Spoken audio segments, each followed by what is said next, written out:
단면 극관성 모멘트에 대해서 알아보겠습니다. 단면 극관성 모멘트는 영어로 Polar Moment of Area라고 하는데요.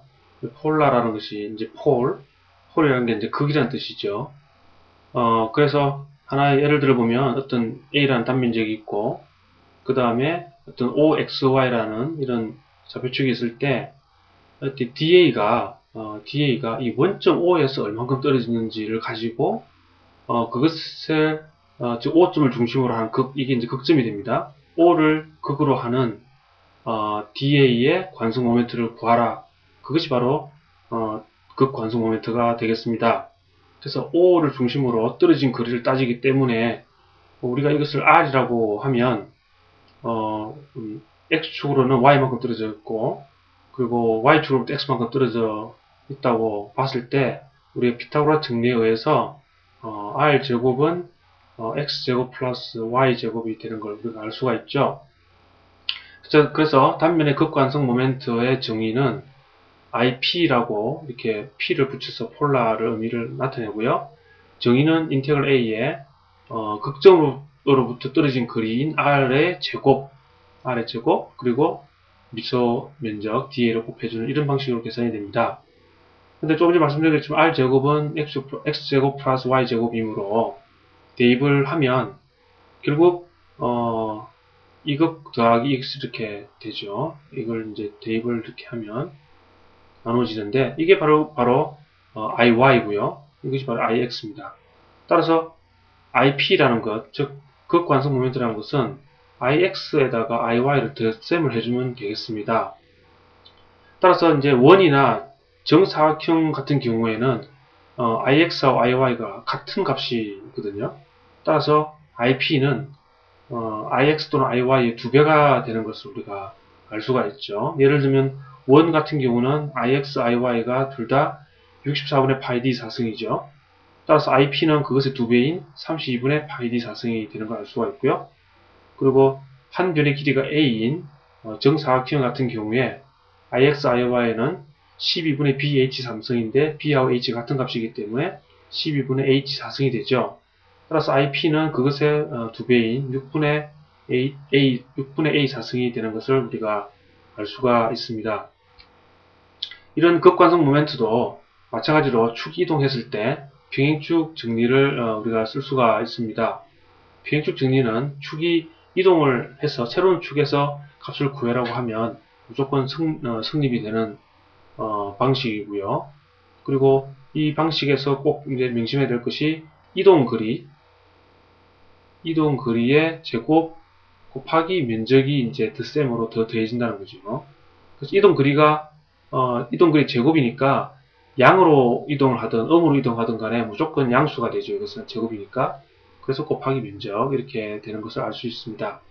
그래서 이쪽에 있는 그림처럼 먼저 도심에서 세운 CXY라는 것에서 이제 극관성 모멘트를 구했다고 치고요. 자, 그런데 이것이 D1 또는 D2만큼 이동을 해서 새로운 극점인 O를 중심으로 DA의 극관성 모멘트를 구하라 이렇게 하게 되면 바로 이 이동 거리를 이제 고려를 해야 됩니다. 자, 그러면 이동 거리가 이게 D1이고 이게 D2인데 역시 이것도 피타고라 정리에 의해서 이렇게 보면 이게 D2 이게 D1이니까 결국 D제곱은 D1의 제곱 더하기 D2의 제곱이 되죠. 자, 이 사실을 이제 활용을 해보도록 하겠습니다. 일단 도심 C에 대해서는 IP는 조금 전에 말씀드린 것처럼 IX 더하기 IY가 되죠. 자, 그럼 새로운 극점인 O에 대해서는 우리가 IP 프라임이라고 붙이고 그것의 덧셈은 IX 프라임 더하기 IY 프라임이 되겠죠. 왜냐하면 새로운 축이 X 프라임, Y 프라임 이렇게 O 이렇게 되어 있으니까요. 자, 그러면 평행축 정리에 의해서 IX 프라임이라는 것은 도심에서 IX 더하기 D1의 제곱 A 이렇게 되죠. 그래서 설명을 드렸습니다. IY 프라임은 IY 더하기 D2의 제곱에 A 이렇습니다.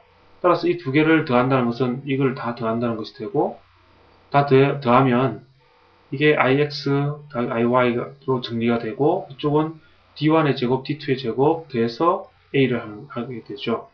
이것은 IP인 것을 이미 앞에서 이렇게 말씀을 드렸고요. 그 다음에 D1의 제곱, D2의 제곱을 더하면 이게 바로 피타고라스 정리에 의해서 이것이 되죠. D의 제곱이 되죠.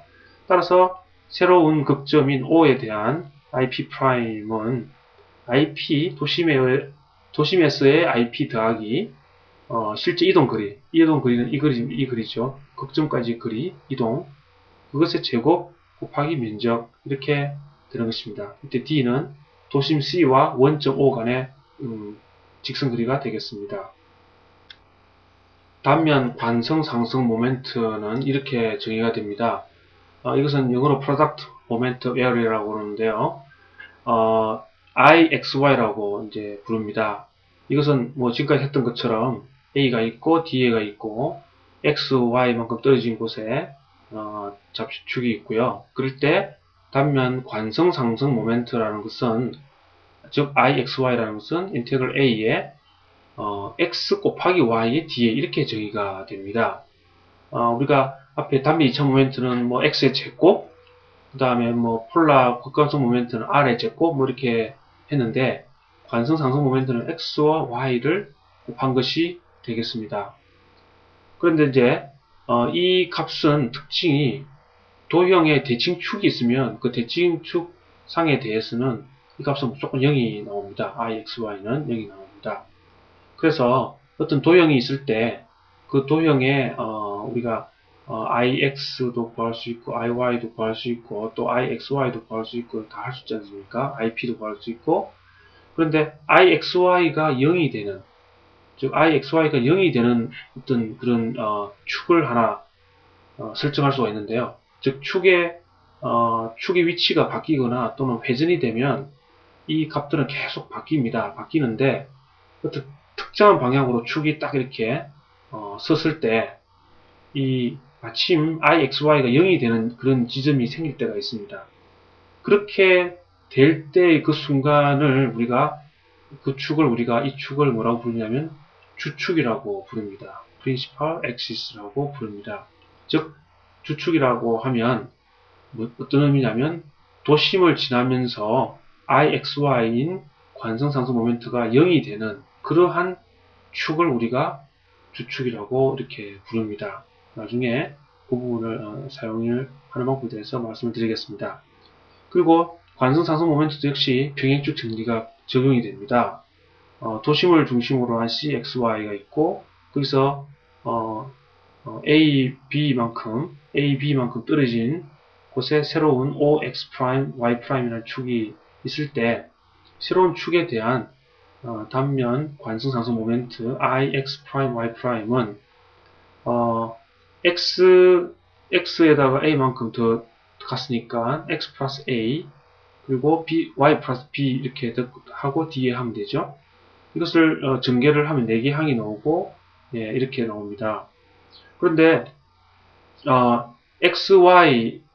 CXY라는 것은 바로 도심 위에 설치되어 있는 좌표이기 때문에 X바, Y바가 전부 이제 도심의 위치값이 0이 되죠. 따라서 이 값은 0이 되고 이 값이 0이 되어 버립니다. 이게 이제 QY, QX죠. 그래서 남는 것은 2개 항만 남습니다. 그래서 이 항은 IXY고요.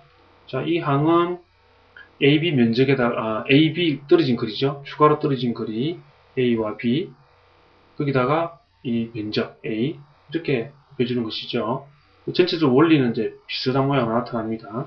IX', Y'은 IXY에다가 더하기 떨어진 거리를 곱해준 AB 그 다음에 거기다 면적을 곱해주는 것이 바로 단면 관성상승 모멘트의 평행축 정리가 되겠습니다.